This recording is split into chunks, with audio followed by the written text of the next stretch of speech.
Very good afternoon, my dear students. Welcome back to geography class. Today's lesson, as it is mentioned in the syllabus, the meaning or definition of earthquakes, causes and measurement, and as well as effects, that is destructive and constructive effects, and earthquake zones of the world. We will have to discuss. We will have to focus. Only the syllabus which is mentioned, that only you will have to focus. That is the meaning, causes and measurement, as well as effects, that is destructive and constructive effects of earthquakes, earthquake zones of the world, important earthquake zones of the world. Meaning, causes and measurement. We will see the meaning or definition of the earthquake. An earthquake is defined as a tremor. Tremor is nothing but a shake, sudden shake below the surface of the earth, which causes shaking of the earth's crust. Once again, I repeat the definition. It is a tremor below the earth's surface, below the surface of the earth, which causes shaking of the earth's crust. These devastating tremors are caused by the stresses that break the earth's crust. Why do the below the surface of the earth shakes? Because of the strain or stress.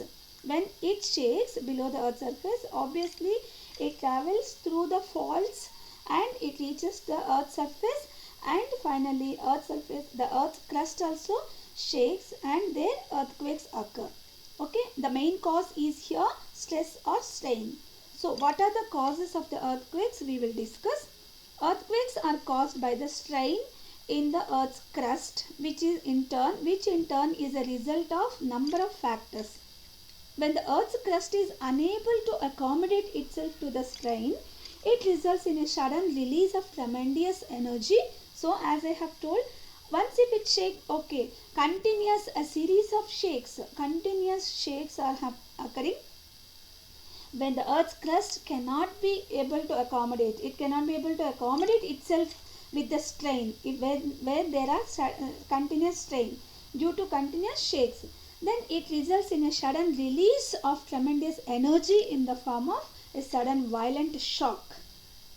A series of shocks, continuous series of shocks occurring, that result from the sudden earth movement, that is along a fault. If sudden continuous series shocks are occurring and traveling to the earth's surface along a fault, these are known as earthquake waves or seismic waves. Another name is earthquake waves or seismic waves. The waves spread out from the seismic focus of the earthquake, and finally they can cause widespread destruction. So, when the main cause for the sudden shake or tremors inside the earth are, the main cause was stress or strain. Due to stress or strain, the earth crust will be unable to accommodate itself, and finally it releases a violent energy, tremendous violent energy to the earth's surface, and there will be shock, and this will lead to the a lot of widespread of destruction. In areas of the world that lie along the edges of lithospheric plates, for example down the western edge of the Pacific Ocean, earthquakes are common. Please do underline in your textbook.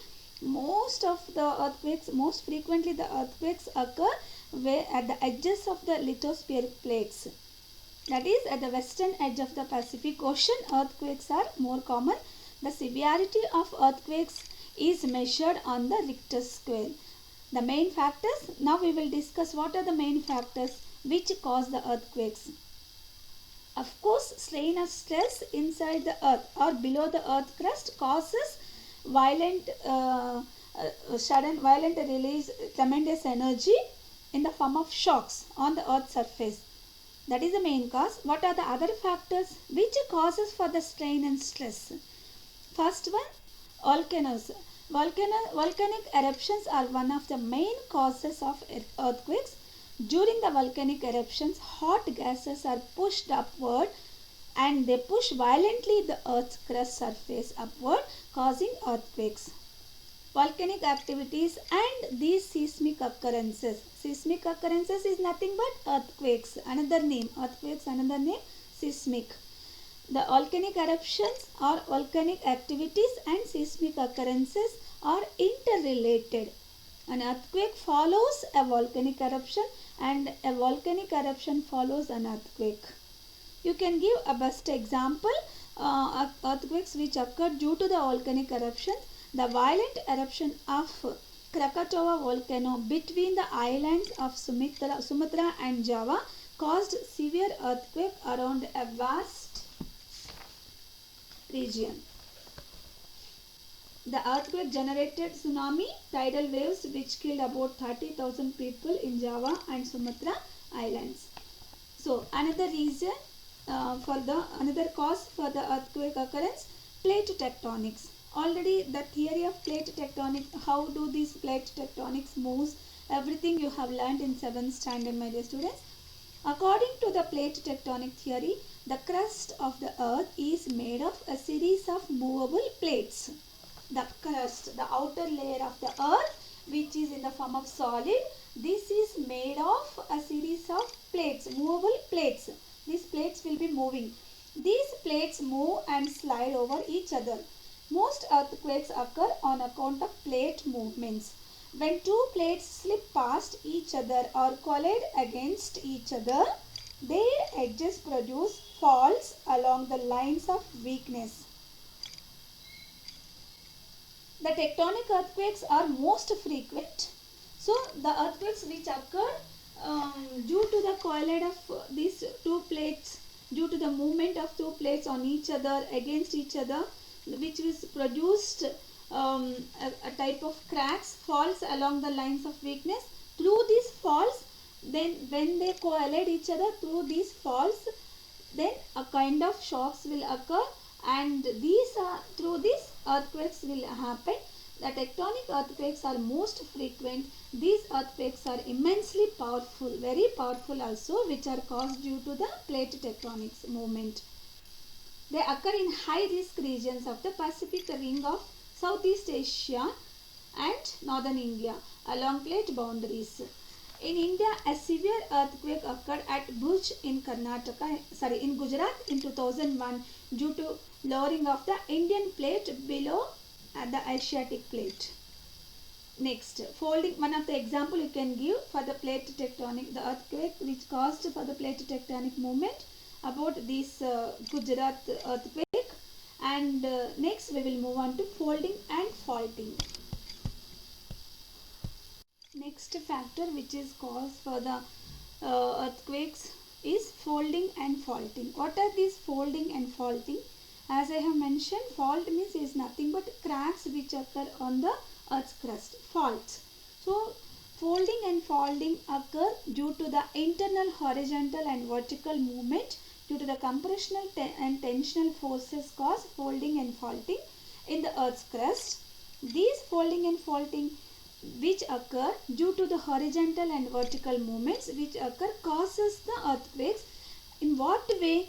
When they are moving in the horizontal and vertical movements, as we know that the earth crust is made up of solid particles like rocks, rocks, silt and sand and other some solid particles. When they are moving horizontally and vertically, these rocks or other parts, they displace from one place to another place on the earth's crust. During this course, sometimes they may move, these rocks or some other solid particles move on one on the other, or else they may occur some cracks. So these folding and faulting finally causes to the occurrence of imbalance, causes to the earthquakes. Folding and faulting. Okay, these rocks which are moving one on the other, or else which causes the cracks when they are displacing from one place to another place, they cause earthquakes. So the best example which occurred in 1906, San Andreas Fault of California at USA gave rise to a major earthquake that measured 8.3 on a Richter scale and broke the earth's surface along a 402 kilometers length. It broke the earth's surface along a 402 kilometers of length. That much powerful earthquake. Next, last but not least, the cause, man-made causes. Human activities like construction of huge dams, nuclear explosions, blasting of rocks, mining, etc. near fault zones are responsible for earthquakes. So for a best example, Koyana earthquake in Maharashtra was caused by construction of the Koyana dam in a seismically active region. Seismically active region means it is mainly affected by the earthquake region. So in that region, when they started to construct this Koyana dam, Koyana earthquake occurred. So these chemical waste dumped into the ground and underground explosions in the USA caused several earthquakes in Colorado in 1960s. So in this way, even man-made activities also, human activities also cause the occurrence of earthquakes. Next, we will move on to the anatomy of the earthquake. Of course, though it is not important as a syllabus, part of syllabus, just you will have a glance about this concept. The tension caused by the movement of the earth's plates builds up until it is released in the form of powerful vibrations. These vibrations travel in three types of waves. These earthquake vibrations travel in three types of waves. Just you have a glance, my dear students. Only you have about how many types of earthquake waves can be traveled into how many types. That is P, primary waves or push waves. Secondary waves, S waves, it is known as in a short way, S waves or shear waves, and L, that is surface waves or long waves. Here, as I have mentioned on the screen, only that much information. If you learn about the anatomy of the earthquake, it is more than enough. Primary or push waves are the first earthquake waves to be recorded on the seismograph of an earthquake. These waves can pass through solids, liquids and gases. Next one, secondary or shear waves are recorded on a seismograph after the P waves, after the primary waves. So they travel through the earth's interior, but they cannot be transmitted by liquids. They can't travel. In any of the competitive exams, the question can be asked, which type of earthquake waves cannot travel through liquids. So which type of earthquake waves can travel through solids, liquids and gases? These type of questions can be asked. That is why I am giving you a small information about the anatomy of the earthquakes. That is about three types of waves, and about them, what are the first waves or primary waves, and which type of earthquake waves can travel through solids, liquids and gases, which type of earthquakes cannot travel through the liquids. These type of questions can be asked. Okay, what is the other name of long waves? That is surface waves. Okay, long waves or surface waves along the surface of the earth and are recorded after the P and S waves. Then the primary and S waves travel through the interior of the earth. Once again I will repeat, primary and secondary waves travel through the interior of the earth. The surface waves or long waves are the last to arrive. Just only this information, if you learn, it is enough about the anatomy of the earthquake. Before moving to the measurements, we will have to learn two definitions, my dear. That is seismic focus and the epicenter. What is seismic focus? The point of origin of these waves, the point of origin of P waves or earthquake waves, the point where they origin, where they start, that center point is known as seismic focus. Where do they start? The origin of the waves, earthquake waves, are known as seismic focus, and the point on the earth surface directly above the seismic focus is called. Of course, they travel through, these waves started from one point, right? These earthquake waves start from one point. That original place is known as origin point is known as seismic focus. After traveling through primary waves, secondary waves and long waves or surface waves, they reach to at one point, and that reaching point directly above the seismic focus, when they reach to the surface, that point is known as epicenter. That means as a whole, what do you understand? The origin of the starting point of the seismic waves is known as seismic focus, and where do they reach directly, that place is known as epicenter. These two definitions also you will have to learn. Now we will move on to the measurements. To measure the earthquake waves, we use seismograph. The Richter scale and the Mercalli scale are used for measuring the direction and as well as the intensity of the earthquakes. So first one, seismograph. The direction of movement of waves and their passage at a particular point is recorded by an instrument called seismograph. Once again, to measure the direction of the movement of the waves and their passage at a particular point is measured, recorded by the seismograph direction. It has pen attached to it. The seismograph, this has a pen attached to it. The pen vibrates with the earthquake waves, recording their movements on a traveling strip of paper. It also calculates the difference in the arrival of P and S waves. This interval is then used to calculate the distance between the recording station and the epicenter. Have you got it? So where they started and where they reached, till where they reached starting point, as I told that, we can find out with the help of seismograph, which is used to measure the direction of the waves, earthquake waves. Besides the direction, they also give the information, the distance between the recording station and the epicenter, where they are recording and where, of course, from where they are recording, and these waves till where they reached, these waves.